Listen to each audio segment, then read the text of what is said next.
Olá, tudo bem? Eu sou o pastor Magno Lessa e você é muito bem-vindo ao meu canal. Nesta aula, nós vamos estudar a lição de número 7, que tem por título o Ministério da Igreja. Então vamos aqui embarcar nessa preciosa lição.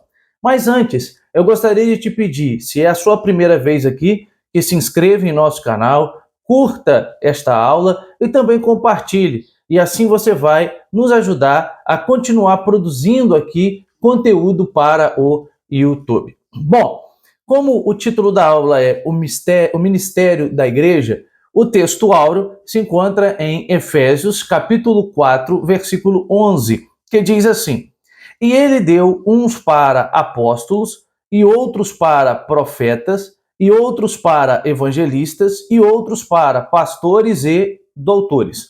A verdade prática diz: os dons ministeriais foram dados com o objetivo de edificar a igreja e promover a maturidade de seus membros. Não só os dons ministeriais, como também os dons espirituais, eles visam, consequentemente, a edificação da igreja, para que a igreja cresça, para que a igreja amadureça.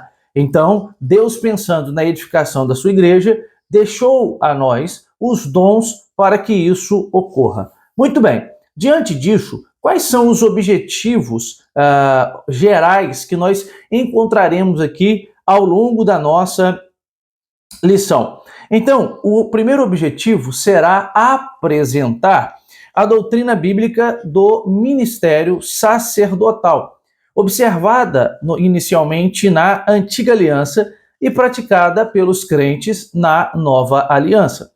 O segundo objetivo é elencar os cargos ministeriais instituídos na igreja primitiva. Quais eram eles? Você sabe? E o terceiro é explicar as qualificações de natureza moral e social exigida para o exercício ministerial. Quais são essas qualificações morais e também sociais que são exigidas à luz do texto sagrado da Bíblia para o exercício do ministério?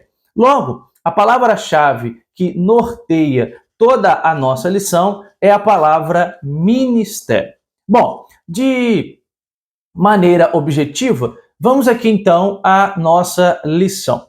Então, diz o autor na introdução: nesta lição, veremos o ministério em suas diferentes funções e ofícios, bem como as qualificações que biblicamente são exigidas para o seu exercício.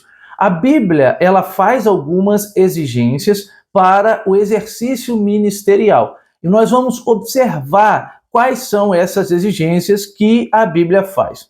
Então, primeiramente, mostraremos que, de modo bíblico, todo cristão exerce um ministério sacerdotal que habilita este cristão a ministrar diante de Deus.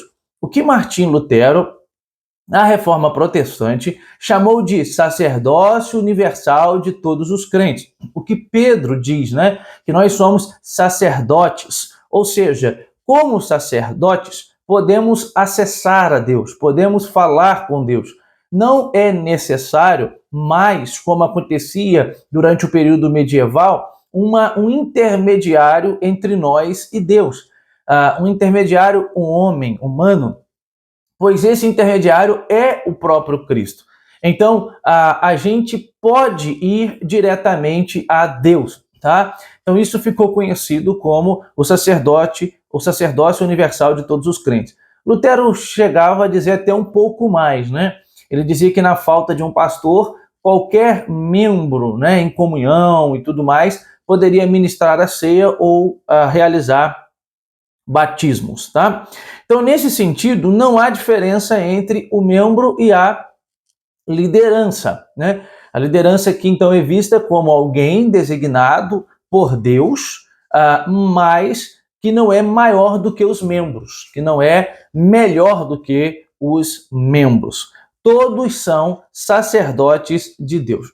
Por outro lado, as Escrituras, elas nos mostram claramente que Deus escolheu determinadas pessoas, aí sim, para o exercício de determinadas funções, de ofícios específicos dentro da igreja. Então Deus escolheu alguns para liderar, escolheu alguns para pastorear, escolheu alguns para conduzir o rebanho. Mas volta aqui a ideia do sacerdócio universal. Não porque essas pessoas são melhores do que outras, mas porque elas receberam um chamado específico. Então, esses ministros que foram chamados de maneira específica, eles têm a função de servir a igreja. Eles foram dados à igreja para servir a igreja. E, portanto, deverão prestar contas a Deus do serviço que eles realizam, tá? Logo, esses líderes, ou os líderes, pastores, liderança em geral, precisa exercer o ministério com zelo e com fidelidade, entendendo que a igreja é de Deus, tá? Então foi dado a servir a Deus e trabalhar no aperfeiçoamento dos santos. Ok, vamos aqui então ao nosso tópico de número 1, que tem por título o ministério sacerdotal de todo o crente. O primeiro subtópico diz assim: o sacerdócio no Antigo Testamento. A prática do sacerdócio, ela é bem antiga entre os hebreus, né? Como os judeus foram conhecidos inicialmente, povo hebreu, depois israelita, né? E depois judeus, tá? Ela saiu da esfera familiar para se tornar uma esfera complexa na parte cerimonialista.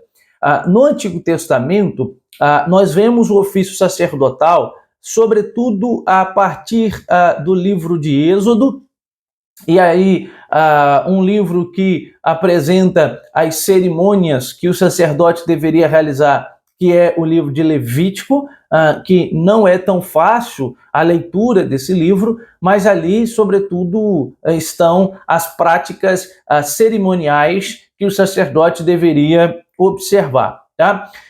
Então, a Bíblia apresenta o sacerdote como alguém que no Antigo Testamento foi chamado por Deus.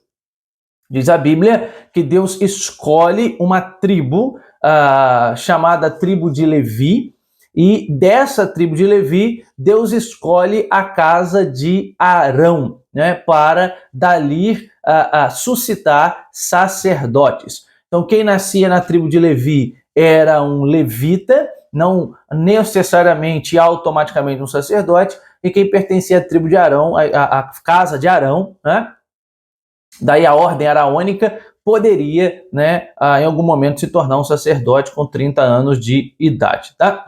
Então, dessa evolução do sacerdote da antiga aliança, nós temos o quê? Primeiro, no princípio, quando surgiu a necessidade de oferecer sacrifícios, os cabeças das famílias eram os próprios sacerdotes. Olha só que informação pertinente. Quando houve a necessidade de oferecer sacrifício, que essa é uma das atribuições dos sacerdotes, eles devem oferecer sacrifício a Deus, né? As pessoas, durante a antiga aliança, quando cometiam uma falha, um pecado, algum erro, elas deveriam ir até o sacerdote e oferecer o seu animal em sacrifício a Deus. E havia vários tipos de sacrifícios, e levavam esses sacrifícios ao sacerdote. Mas antes da instituição, né, do sacerdócio, o próprio pai de família, ou seja, o próprio patriarca, era quem cumpria esse ofício. Então nós temos, por exemplo, em Gênesis capítulo 4, versículo 3, isso acontecendo, e nós temos também em Jó capítulo 1, versículo 5, quando diz que Jó oferecia sacrifício por ele e pelos seus filhos, tá? Então, assim, na era dos patriarcas, encontramos o chefe de família exercendo propriamente essa função. Quem realiza é o chefe da casa, é o chefe de família até o momento em que há a institucionalização do sacerdote, e aí é o sacerdote quem vai oferecer. Israel, como nação, foi posta como sacerdote para outros povos. Uma das coisas que o Antigo Testamento frequentemente busca destacar é que a nação de Israel deveria ser exemplo para as outras nações. Ela deveria guardar a lei de Deus no coração e colocar em prática esta lei.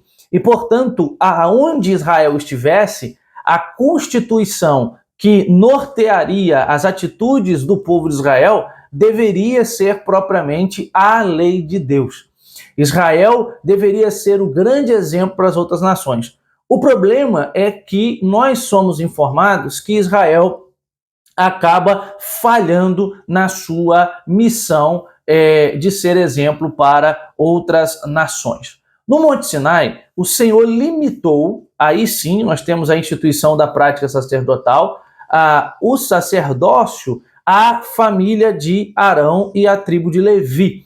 Você encontra isso em Êxodo, capítulo 28, versículo 1, e Números 3, do versículo 5 ao versículo de número 9. E aí, a partir de então, o sacerdócio ficou destinado à casa de Arão. E é por isso que a gente diz que o sacerdote pertence à ordem araônica, tá? Bom, segundo subtópico, então, uma doutrina bíblica que é confirmada no Novo Testamento. O Novo Testamento apresenta o sacerdócio da Antiga Aliança como um tipo de Cristo.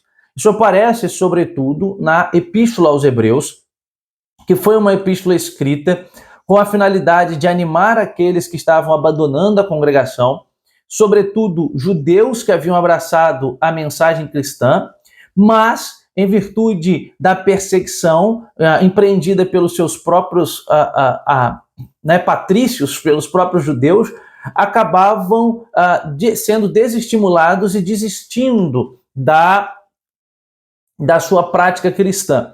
E aí o autor aos Hebreus busca mostrar que Jesus ele é o cumprimento das expectativas do Antigo Testamento. Então ele quer afirmar que em Jesus nós vemos o cumprimento do Antigo Testamento, como se o Antigo Testamento, os ofícios que aparecem no Antigo Testamento fossem a sombra que apontava para uma realidade maior. E essa realidade maior é o próprio Cristo, tá? Então, ele deixa isso muito claro. O que há na Antiga Aliança é o tipo que aponta para o antítipo, tá? Então, assim, não mais uma família, a partir de Cristo, nós não temos mais uma família, uma tribo ou uma nação que é detentora do sistema sacerdotal. Agora, a partir de Cristo, todos nós somos sacerdotes, porque Cristo institui o sacerdócio universal de todos os crentes. Você é um sacerdote, eu sou um sacerdote. 1 Pedro diz isso, Apocalipse também diz isso. Então, debaixo da antiga aliança, que aparece registrada no Antigo Testamento, os sacerdotes, eles ofereciam o animal como sacrifício, tá? O animal como sacrifício diante do altar. Mas na nova aliança, nós somos chamados a oferecer o nosso próprio corpo como sacrifício não morto, mas como sacrifício vivo, santo e agradável a Deus. E Paulo diz que isto é o culto racional. Nós, como sacerdotes, na nova aliança, somos chamados a ministrar louvor como fruto de nossos lábios. Hebreus capítulo 13, versículo 15. Nós somos chamados, como sacerdotes da nova aliança, a interceder pelo outro, como no Antigo Testamento, o sacerdote intercedia pelo povo, nós somos chamados a interceder também. Na nova aliança, nós devemos proclamar as virtudes daquele que nos arrancou das trevas para a sua maravilhosa luz. E na nova aliança, nós podemos manter uma comunhão direta com Deus sem a necessidade de intermediário. Glória seja dada a Deus por isso. Bom, vamos aqui para o subtópico 3. Uma doutrina bíblica resgatada na Reforma Protestante. A Reforma Protestante foi um movimento importante ali no final da Idade Média e começo da Idade Moderna. Hoje a gente comemora a Reforma Protestante no dia 31 de outubro.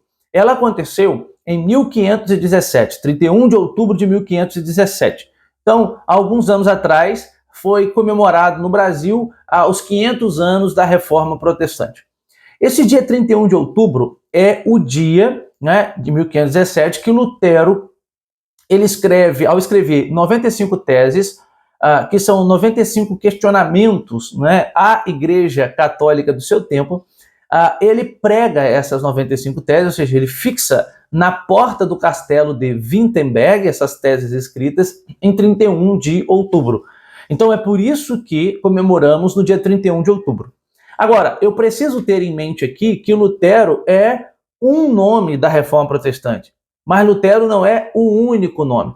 Então, alguns historiadores hoje preferem usar o termo movimentos reformadores, porque você tem Lutero na Alemanha, nós temos Henrique VIII na Inglaterra, Calvino em Genebra, tá? Então, há vários locais que estão passando por uma reforma considerável aí, sobretudo no entendimento da fé cristã, tá? Então, no catolicismo romano, o sacerdote ele exerce a função de intermediário entre o fiel e Deus, tá? Então, o sacerdote é o pároco, ou seja, é o padre. E o fiel precisa ter o perdão desse pároco, né? Então, ele é esse pároco que vai, ou este padre, que vai interceder por ele diante de Deus, né? Então, no ato da missa, quando o corpo de Cristo é apresentado, a Eucaristia, é esse padre que está como se sacrificando, né? Oferecendo um sacrifício, sacrificando Cristo, né? Oferecendo um sacrifício. Então, é por isso que existe a confissão auricular, né? Você deve confessar, quem é católico, confessa ao padre, e o padre, então, estipula a penitência para que o perdão seja alcançado, tá? Bom, e não há, portanto, função sacerdotal para os membros. O Papa, por exemplo, que é o topo da hierarquia católica, ele é considerado o vigário de Cristo na Terra, ou seja, o representante legal de Cristo. Então, cabe aqui destacar que o resgate da doutrina bíblica do sacerdócio universal de todos os crentes se encontra no Novo Testamento. E foi a grande questão proposta por Lutero, né? Que o fiel não precisaria mais ir ao padre para interpretar a Bíblia, para entender a Bíblia, para se dirigir a Deus. Ele podia ir. Isso é o sacerdócio universal de todos os crentes. Por isso que Martim Lutero, ele traduziu a Bíblia para o alemão, porque até então a Bíblia não era lida na língua do povo. Lutero queria que as pessoas aprendessem a Bíblia na própria língua. Como a maioria das pessoas ali durante o período medieval, começo da Idade Moderna, elas eram analfabetas, Lutero então pede ao governo alemão que pague escolas, construa escolas públicas para que possam ensinar essas pessoas gratuitamente a aprender a ler. Então, as escolas públicas, elas estão diretamente relacionadas à Reforma Protestante, porque foi um apelo de Martinho Lutero. Olha só que informação preciosíssima que nós temos aqui. Um outro detalhe importante também é que a Reforma Protestante ela tinha uma máxima: ao lado de uma igreja, uma escola. Então a gente precisa educar, a gente precisa ensinar as pessoas, né? Então foi uma preocupação pujante e latente da Reforma Protestante. E aí a Reforma Protestante pregou um retorno radical às Escrituras como definiu o famoso slogan Sola Scriptura, ou seja, somente a escritura, nada mais do que a escritura, tá? E outros solas também foram pilares aí da reforma protestante.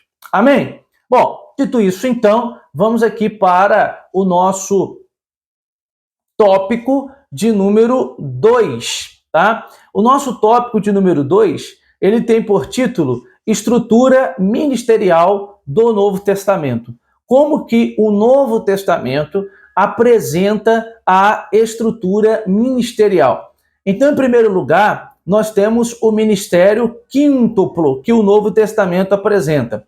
O texto de Efésios, capítulo 4, versículo 11, diz que Deus pôs na igreja apóstolos, profetas, evangelistas, pastores e mestres. Então, apóstolos, profetas, evangelistas, pastores e mestres. E essa relação, ela é descrita comumente como o ministério quíntuplo, né?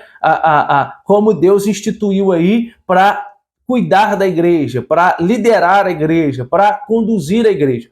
Então, vamos ver aqui um por um. O primeiro, o apóstolo. Alguém que foi enviado em uma missão. No Novo Testamento, a expressão grega apóstolos, ela pode ser usada em dois sentidos. O primeiro sentido é apóstolo no sentido de título, ou seja, alguém que foi comissionado diretamente por Jesus Cristo, alguém que viu Jesus ressuscitado e, portanto, é um apóstolo. E aí nós temos os 12 apóstolos e Paulo, que se apresenta como um apóstolo nascido fora do tempo. Só que o Novo Testamento também afirma que aqueles indivíduos que foram enviados para um determinado lugar, eles também podem receber a designação, o nome apóstolo. Mas note que não é apóstolo no sentido de título, mas é apóstolo no sentido de enviado para uma determinada missão. Haja vista que a expressão apóstolo, ela significa isso, alguém que foi enviado, alguém enviado.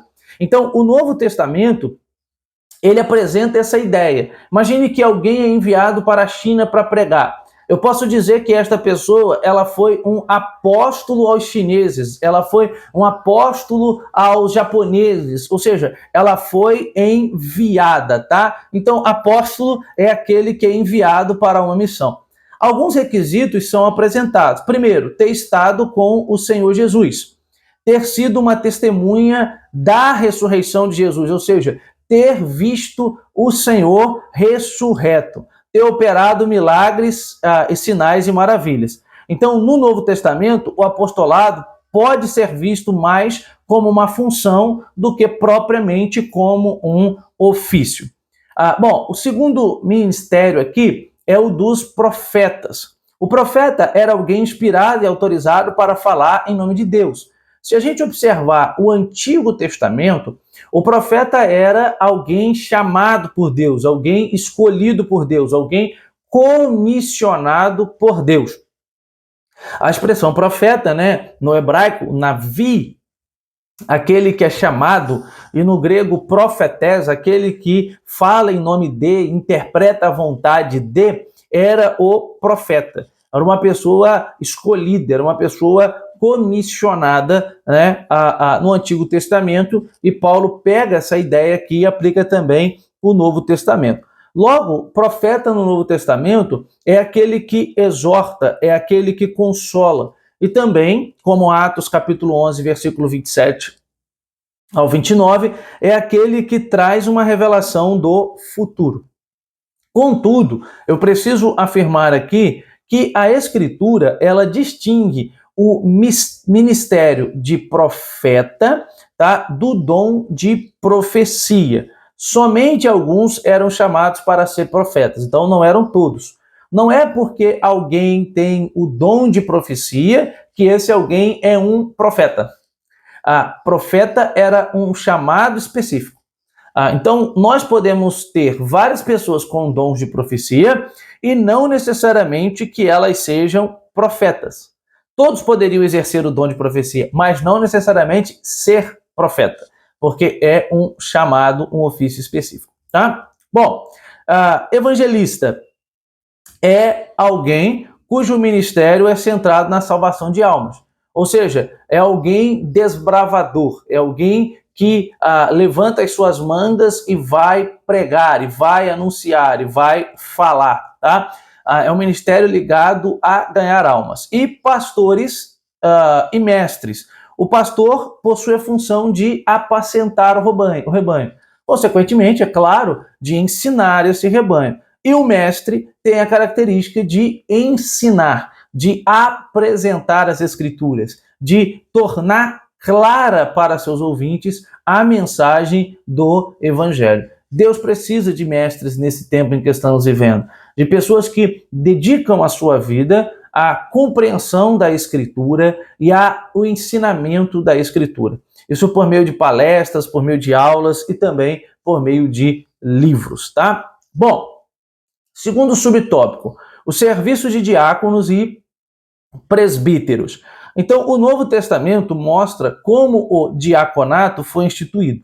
Observemos aqui inicialmente a expressão grega que aparece para diácono, ou para o verbo, né, servir, que é a expressão diaconel, que é servir. E o Novo Testamento apresenta esta expressão cerca de 37 vezes. A palavra grega para diácono é diáconos, tá? Bom, voltando aqui, da mesma forma, o substantivo grego diaconia, né, o serviço, aparece 34 vezes no Novo Testamento. Ele também aparece com o sentido de servir em Atos 6:1, tá? Então, à luz do contexto de Atos 6, na instituição dos diáconos, visto que a igreja primitiva entendeu que havia necessidade de escolher homens santos, homens de Deus, para cuidar das mesas, para servir, nós temos algumas classificações ali, alguns critérios. Mas a base da afirmação é que eles deveriam se dedicar, além da pregação, é claro, à esfera social da igreja, a dar assistência aos órfãos, dar assistência às viúvas. No primeiro século, a viuvez era um problema muito sério, de desamparo, de abandono, não havia ajuda do governo, não havia auxílio governamental, muitas viúvas passavam extrema necessidade e a igreja primitiva entendeu que ela não poderia cruzar os braços para esse problema e era necessário amparar essas viúvas e esses órfãos, tá? O Novo Testamento também usa uma outra palavra para designar uma outra função, que é presbíteros, tá? E que no Novo Testamento ocorre 66 vezes. O termo é usado também para se referir aos anciãos que presidem a igreja. Então, quando o Novo Testamento usa a expressão presbíteros, a gente pode traduzir como presbítero, né? O líder. Mas também permite a tradução por ancião ou velho. Em Filemon, versículo 9, Paulo se apresenta como Paulo o presbítero, ou seja, Paulo o velho. Ali acredita-se que Paulo está falando da sua idade, né? Então, presbítero também permite a tradução por uma pessoa mais velha. Então, alguns chegaram a afirmar que a liderança da igreja era formada por pessoas mais velhas, anciãos, que dirigiam e que lideravam as igrejas, tá? Esse mesmo sentido aparece em Atos, capítulo 20, versículo 17, quando Paulo se encontra com os anciãos, com os presbíteros de Éfeso.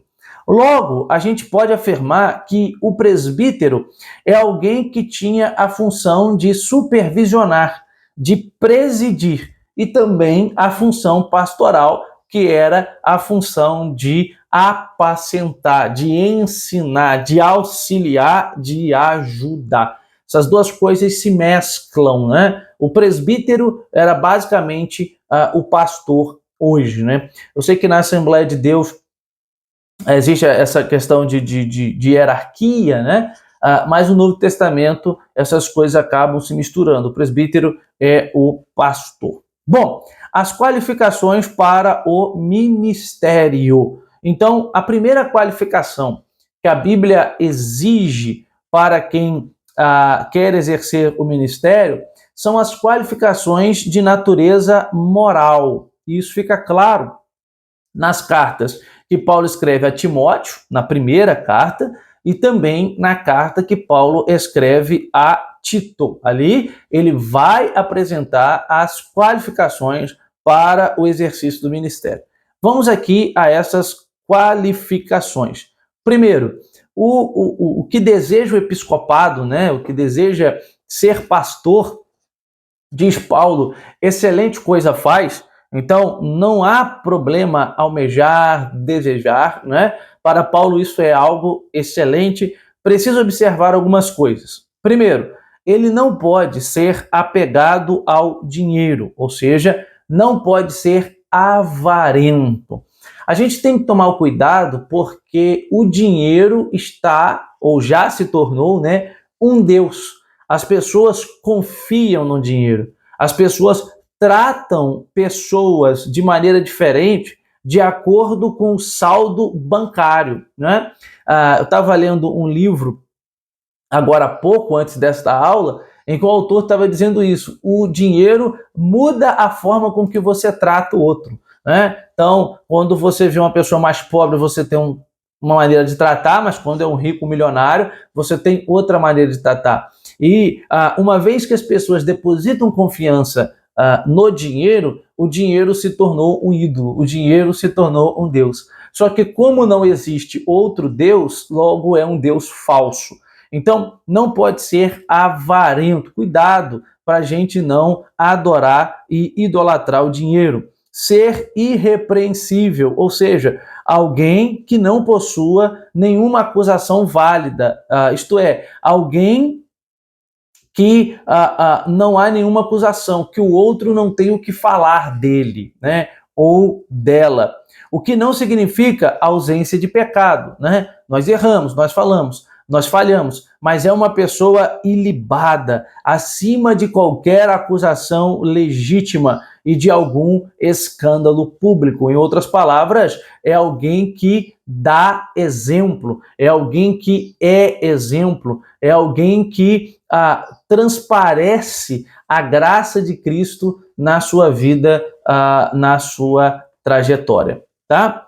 Bom, quais aqui então são as qualificações de natureza social? Então, ao longo das cartas pastorais, né, que nós denominamos cartas pastorais, 1ª e 2ª Timóteo e Tito, embora nós podemos afirmar que todas as cartas do apóstolo Paulo, elas são pastorais, porque em todas as cartas Paulo está buscando resolver problemas, resolver conflitos no seio da igreja, mas tomando essas cartas que são designadas como cartas pastorais, nós vemos que o aspirante para o ministério, ele não pode ser soberbo. Uma pessoa que é soberba é uma pessoa que gosta de falar sobre si, uma pessoa que acha que é melhor do que a outra, uma pessoa que acha-se que tem o direito de pisar no outro. Então, não pode ser soberba. O soberbo é alguém arrogante, é alguém que é prepotente, é alguém orgulhoso, né? A gente não pode se orgulhar de nós mesmos. Fica aqui o grande ensinamento de Paulo. Se há alguma coisa em que devo me orgulhar, diz Paulo, esta coisa é a cruz de Cristo, porque na cruz eu fui salvo. Por intermédio da morte de Cristo na cruz, eu fui comprado, eu fui resgatado, tá? Então, uma pessoa de difícil convívio social, além da soberba, né? Uma pessoa teimosa, uma pessoa arrogante, uma pessoa irada. O aspirante não pode ser irascível, truculento, violento, que possui temperamento mais colérico, uma pessoa que não pensa duas vezes antes de agir, age de forma descontrolada, ela está desqualificada para ser ministro do Senhor. Porque uma das coisas que o Espírito produz em nós, como fruto, é a paciência, é a longanimidade, ou seja, é ser paciente, é ter domínio próprio. Então não pode ser alguém raivoso, alguém de pavio curto, digamos assim, né? Para exercer o ministério é necessário aumentar o pavio, né? Buscar falar com sabedoria, instruir com sabedoria. A verdade é que, se a gente tem falta de sabedoria, peça a Deus. Tiago nos diz isso, ok? Muito bem. Terceiro e último subtópico. De acordo com as cartas pastorais, podemos afirmar que há qualificações claríssimas para o exercício do ministério na Igreja de Cristo. Não perca isso de vista. A igreja pertence a Cristo. A igreja é de Cristo. Ele diz isso aos Coríntios. A igreja de Deus que está em Cristo. Jesus disse a Pedro: edificarei a minha igreja. Tá? Então, os ministros do corpo de Cristo têm como requisito inegociável ou requisitos inegociáveis para o exercício do ministério morais e sociais, conforme estudamos aqui. Tem que manter e observar segundo o padrão da Bíblia Sagrada. O ministro precisa ser irrepreensível. Ele precisa ter uma vida ilibada, uma vida na qual as pessoas não tenham isso daqui, para falar dele, porque senão ele pode estar desonrando o nome de Cristo. Ele pode estar, desonrando aquele que lhe comissionou para esta maravilhosa obra. Amém? Bom, diante disso, vamos aqui então para a nossa conclusão. E o que nós vimos então para concluir aqui? Vimos que o ministério ele pode ser visto em diferentes aspectos. Observamos que a doutrina do sacerdócio universal de todos os crentes propõe que nós podemos nos achegar a Deus sem a necessidade de mediadores terrenos, visto que só há um mediador, como Paulo afirma, entre Deus e os homens, e este é Jesus Cristo, porque ele nos comprou, ele nos resgatou, ele nos salvou por intermédio de seu sangue na cruz. E vimos também que o Deus Todo-Poderoso, que criou a sua igreja, que instituiu a sua igreja, também deixou líderes para conduzir essa igreja, para exercitar o ministério com zelo e com temor. E esses ministérios, eles devem ser vistos como dons de Deus à igreja. A ideia que a Bíblia nos apresenta é que Deus instituiu a sua igreja, edificou a sua igreja e cuida da igreja. Permanece com as suas mãos estendidas para a sua igreja, cuidando, ajudando, consolando, confortando, auxiliando, tá? Bom, chegamos então ao final da nossa aula. Repito, se você gostou do conteúdo aqui apresentado, nos ajude compartilhando, curtindo e também se inscrevendo em nosso canal. Que Deus te abençoe e até a nossa próxima aula.